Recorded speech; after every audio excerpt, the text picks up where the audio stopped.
The Upper Peninsula is known for its natural beauty. Once you cross the Portage Lake Lift Bridge and continue north into the Keweenaw Peninsula, the houses become fewer and fewer. What you will find is something only locals or the determined get to experience.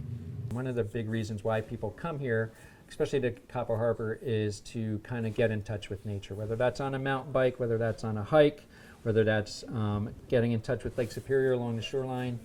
And also what we realized is it's an amazing spot for stargazing, with having so much natural wilderness around us. So much of the peninsula sticks up into Lake Superior, so it creates kind of a natural barrier where there's no human development. And that's when we kind of came up with the idea about 3 years ago to start working towards having the property designated as an International Dark Sky Park. Earning the Dark Sky Park designation created a new opportunity at the Keweenaw Mountain Lodge. Through that process, we all learned it was a new concept to us. None of us were dark sky experts by any means, but as you kind of immerse yourself into this world, you realize how important it is to minimize your impact on light pollution. And then through that process, which took about a year to a year and a half to get that designation, we decided as a team that the designation would be nice, but the final outcome wasn't to get the designation. We fell in love with the principles and the process and everything it meant. So we were changing all the lights on the property. We were adding educational opportunities about the night sky, regardless of whether we got that designation. So when we got the designation, it was a great kind of acknowledgement of all the work we put into it. But once you kind of learn this information, there's no going back. In 2023, the Keweenaw Dark Sky Festival was created, providing an astral playground for astronomers, stargazers, and photographers to explore. Of course, seeing the rings of Saturn for the first time are just, that's something that most people remember. It's pretty cool to see those. I went in October to Oklahoma, to a dark sky area out there in Oklahoma. And while I was there, I witnessed the moon Io, which is a moon of Jupiter, move around, and it moved into the shadow of Jupiter. So when you were looking at it, it didn't move behind Jupiter, it moved into its shadow. So it's just like the moon just suddenly disappeared because it went into the shadow and you couldn't see it anymore. That was really cool to see. Dave Faulkner with the Minnesota Astronomical Society was one of the speakers at this year's festival. He shared information about the effects of light pollution and ways you can decrease it. Things that you can do are, first of all, buying light fixtures that direct light down and not out. Also using light that is what we call cool light. So when you buy your light bulbs, they'll give you a Kelvin number, and 2700 Kelvin is about the ideal light to have on that. You can buy higher Kelvin, like 3000 or 3500, if you have a workspace that's enclosed and you need more light. But we'd like to talk about the 2700 Kelvin as being kind of the sweet spot for lighting. If astronomy is a hobby you'd like to pursue, Faulkner suggests investing in the proper equipment. I think that you need to be careful about buying what we call department store telescopes, because they tend to have mounts that are kind of flimsy and rickety, and so they shake a lot. And I've known people who have bought telescopes like that and have gotten frustrated with them. I guess it's like a lot of other instruments like that you kind of get what you pay for. And so you need to go to a reputable firm like Orion Telescopes or OPT, High Point Scientific, and you can pick out a telescope. You're going to spend some money for a telescope. It's not what I consider a cheap hobby. It's not super expensive. But it'll cost you a few $100s to get a good telescope with a good mount that you'll be able to use and be pleased with. A more budget-friendly option? Make friends with those who already have a telescope.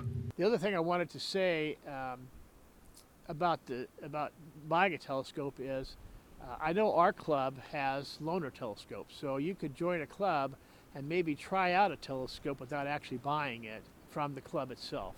And that's been a very popular program that we've had. We have about I think we have close to 20 telescopes that we can loan out, and people loan them out for a month or so, and then and then bring them back. For year 2 of the Keweenaw Dark Sky Festival, growth of the event didn't mean increasing the crowd. Last year started as a 2-day event. We had cloudy nights both nights, and then this year we expanded it for 3 nights. We know a lot of people are traveling long distances to get here, and really 2 nights is not a long enough time after you've come so far. So, and then, yeah, expanded to 3 nights, expanded it to 2 full days of lectures and presentations. Especially from our standpoint at Visit Keweenaw, right, working with them, something we focus so much on is that visitor experience. It's so important that people are going to have a great time, an incredible time, and it needs to be smooth and run well. That's why instead of having as many people up here as possible, that's why some of these events are just better to cap off and deliver that quality experience. Naturally, limited lodging here, but that's also gives opportunity to spread people more out through the Keweenaw, so people are staying in a couple different places. Beyond the twinkling lights of distant stars, festival organizers were also focused on guests experiencing everything the Keweenaw has to offer. We saw a lot of people returning from the first year. We're seeing some new faces this year, new speakers and new topics. We added a couple breakout sessions this year, giving people some insight into other things to explore up here other than just the skies. You know, that's definitely a natural big driver for people to come to the festival, but just seeing other things they're interested in and keeping that interest. I think something super exciting about it is how informal, off the cuff all these presentations are. I think it's really cool that all these people have these great offerings. The Keweenaw Mountain Lodge has this beautiful wilderness. Wilderness Resort has beautiful lodging down by the lake, a quiet slice of heaven. And that is our job at Visit Keweenaw, to tell these people's stories loud and proud and help spread that message. One of those returning to the festival is speaker Mary Beth Kaczynski. Last year I was just here to tell stories like about the night sky and the adventures that I've been on, because I've been all across the country doing Milky Way photography. And then I got heavy into aurora chasing. So I'm up here quite often. But this year I'm talking about more of the science behind aurora and the interaction, like how it happens, like from sun to mud, basically. The festival is a chance to share her knowledge while also finding an opportunity to pursue her passion. I'm a big dark sky enthusiast. What drew me to this area initially, especially being from Chicago, where we don't see the night sky, is the Keweenaw's dark skies, and the fact that they got the IDA designation for a dark sky park. It's just such a great place to come, and you just see all the natural wonders of the sky and the aurora when it's out. Chasing the aurora borealis takes patience, cooperation from the clouds, and a few other factors. When the sun throws energy at us every day, obviously, but there's times where it sends more energetic things at us, like coronal mass ejections, and that will energize the upper atmosphere, the ionosphere, and that's really what drives aurora. There's something called magnetic midnight, and that's where you're directly like the sun, earth, and then here we are. So you're on the direct opposite side. Now that typically will give you your best chances of seeing slight activity, just because that's how the oval rotates. So you just happen to be in the best spot for it. And that's usually around 11 to 1 a.m. for this area. So usually on days where there's mediocre activity, if you go out, you might see something glowing on the horizon. It might not be epic. A lot of people mistake, you'll see like a haze on the horizon. And if it moves a little bit, it might be aurora, especially if you're looking straight over Lake Superior, like up here, where there's the only source of light pollution is Thunder Bay. To make your late night viewing a little easier, Kaczynski offers some ocular advice. The key is even don't look at your cell phone. Just try to let your eyes adjust, and it usually takes about 20 minutes for that to happen. So for 20 minutes, try to resist looking at your phone, go into the car, because any sort of bright light, or even a phone's not that bright, but any sort of white light like that you'll reset it. The festival falls in line with International Dark Sky Week, which happens during April's new moon. Why is that important? If you're interested in photographing the night sky, that's when you'll have your best shot. Start shooting during the new moon, when there's no moon in the sky, right? That's when the stars and everything is the brightest. So that's going to give you the first chance of success.